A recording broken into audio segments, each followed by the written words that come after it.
오늘은 서렌더 BL에 대해서 얘기해 볼 텐데요. 서렌더 BL을 얘기하기 전에 우선 BL이 뭔지에 대해서 간략하게 얘기하는 게 순서겠죠. 한글로는 선화증권이라고도 하는 BL은 Bill of Lading의 약자로서 해운사나 포워딩과 같은 운송인이 발행하는 운송 서류입니다. 레이딩, 즉 짐을 운송수단에 실었음을 확인해주는 빌, 증서입니다. 무역 물품에 대한 서류는 로마 시대까지 그 기원이 거슬러 올라가지만 12세기 지중해 무역이 급속도로 발전하고 물동량이 급증하면서 운송 화물의 체계적인 관리의 필요성을 느낀 운송사들이 본격적으로 운송 서류를 발행하여 사용하기 시작했습니다. 이들 운송 서류는 운송인이 화물을 송화인으로부터 수취했다는 사실을 증명하고 목적지에서 해당 화물을 정당한 관리자에게 인도하겠다는 송화인과 운송인 간의 합의를 나타내는 것이었습니다. 운송 서류에는 화물의 종류, 수량, 상태 등이 기재되었죠. 명칭은 다를지 몰라도 BL과 같은 운송 서류는 아주 오래전부터 사용되어 왔습니다. BL은 증서 중에서도 주식, 채권과 같은 유가증권입니다. 즉, 그 자체가 재산적 가치를 가지는 증권이죠. 주식이나 채권을 가져가면 돈을 받을 수 있듯이 BL의 정당한 소유자는 BL에 기재된 화물에 대한 소유자이기도 했습니다.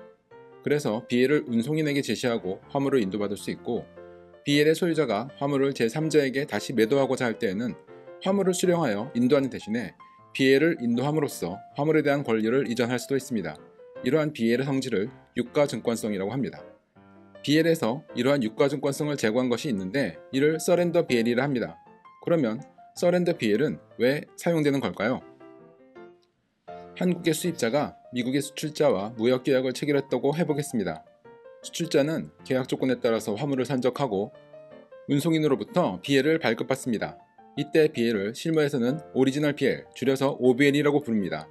수출자는 화물의 선적 사실을 수입자에게 통지하고 수입자는 수출자에게 대금을 지급하게 됩니다. 그러면 수출자는 운송인으로부터 받은 BL을 수입자에게 전달하죠. 화물이 수입항에 도착하면 수입자는 BL을 운송인에게 제시하고 화물을 인도받을 수 있습니다. 실무상 절차는 약간 다를 수 있지만 BL을 이용한 무역거래는 대강 이런 식으로 이루어집니다. BL은 유가증권으로서 화물에 대한 소유권을 증빙하는 것이므로 수출자는 대금을 받기 전까지는 해당 BL을 수입자에게 건네주려고 하지 않을 겁니다. 그리고 수입자가 BL을 제시하지 않으면 운송인은 수입자에게 화물을 인도하지 않겠죠. 오리지널 BL이 발급된 경우 수입자는 화물을 인도받기 위해서 반드시 해당 BL이 필요합니다. 이번에는 한국의 수입자가 일본의 수출자와 무역계약을 체결했다고 해보겠습니다.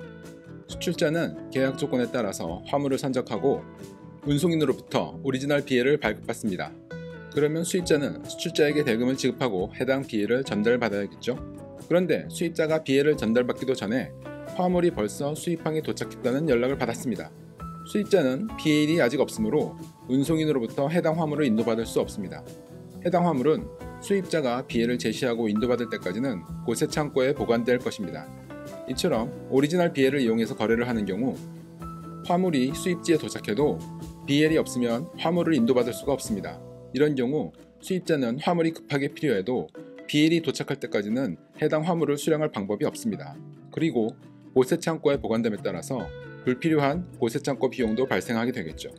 이런 경우처럼 BL보다 화물이 수입항에 먼저 도착해버리면 어떻게 해야 할까요?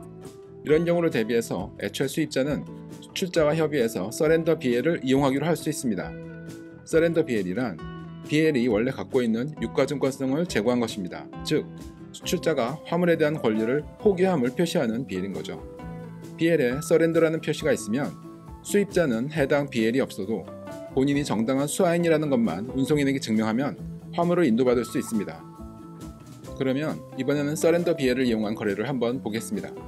수출자는 화물을 선적하고 운송인으로부터 BL을 발급받습니다. 그 후 수출자가 대금을 입금한 것이 확인되면 운송인에게 오리지널 BL을 반납하면서 서렌더 처리해달라고 합니다. 아니면 수출자와 수차례 거래한 실적이 있어서 대금을 받지 못할 위험이 없거나 수출자가 미리 대금을 지급한 경우에는 처음부터 운송인에게 서렌더 BL로 발급해달라고 할 수도 있습니다. 서렌더 BL은 수입자에게 원본을 전달할 필요가 없으므로 통상 팩스나 이메일로 전달됩니다. 서렌더 BL의 경우 유가증권성이 없으므로 화물이 수입항에 도착하면 수입자는 해당 BL이 없어도 화물을 인도받을 수 있습니다.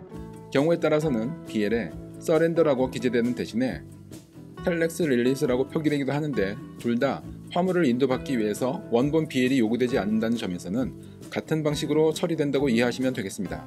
그럼 간단히 정리해 보겠습니다.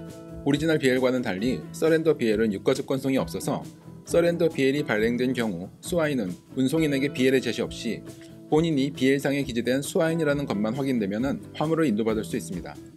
서렌더 BL은 수출자와 수입자 간의 기존 거래로 인해서 신뢰 관계가 형성되었거나 수입자가 이미 대금을 지급하였기 때문에 수출자에게 대금 회수에 대한 위험이 없는 경우 등에 사용될 수 있습니다. 기존에 반복적으로 거래 실적이 있는 수입자와 수출자 간에는 통상 서렌더로 발행해서 해당 BL을 이메일 등을 통해서 주고받는 게 일반적입니다. 다만 신용장 거래의 경우에는 거래에 은행이 개입하기 때문에 일반적으로 오리지널 BL이 발행되어야 합니다. 운송인이 수출자에게 BL을 서렌더로 발행해 드릴까요? 라고 물을 때 앞에서 설명드린 내용을 알아두시면 이에 대해서 대답하기에 좀 더 용이하지 않을까 라고 생각됩니다. 감사합니다.